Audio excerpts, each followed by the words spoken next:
लाहौर में 9 मई के पुरतशद्दुद वाक़यात में सरकारी अमलाक को कितना नुकसान हुआ, तफसीलात सामने आ गई हैं। मजीद जानेंगे। नुमाइंदा डॉन न्यूज राना बिलाल हमारे साथ मौजूद हैं।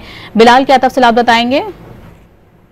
मौसूल हुई है, उसके मुताबिक कैमरों, सरकारी गाड़ियों, ट्रैफिक सिग्नल्स और सरकारी इमलाक की तोड़ फोड़ में जो है वो करोड़ों रुपए का जो है वो नुकसान हुआ है। इसके साथ साथ लाहौर में 9 मई के वाकयात में पुलिस और रेंजर की 21 गाड़ियां तबाह हुई हैं। सरकारी गाड़ियों को 8 करोड़ 22 लाख से ज्यादा का नुकसान हुआ है, जबकि दस्तावेजात के मुताबिक जिना उसके करीब रेंजर के सिंगल कैबिन डाले समेत 12 गाड़ियों में तोड़फोड़ की गई और 9 मई के वाकयात में ट्रैफिक सिग्नल्स और आलात को 53,05,000 रुपए से ज्यादा का नुकसान हुआ। इसी के साथ साथ पुरतशद्दुद मुजाहिरों में सेफ सिटी के कैमरों को 1 करोड़ 41 लाख से ज्यादा का नुकसान हुआ और गिरजा चौक कैंट में 25,62,000 मालियत के कैमरों को भी 9 मई वाले दिन नुकसान पहुंचाया गया। रिपोर्ट के मुताबिक शेरपाव पुल के करीब 5,18,000 मालियत के कैमरों को नुकसान पहुंचाया गया, जबकि करतबा चौक, जेल रोड, शालीमार चौक में भी सरकारी इमलाक को नुकसान पहुंचाया गया।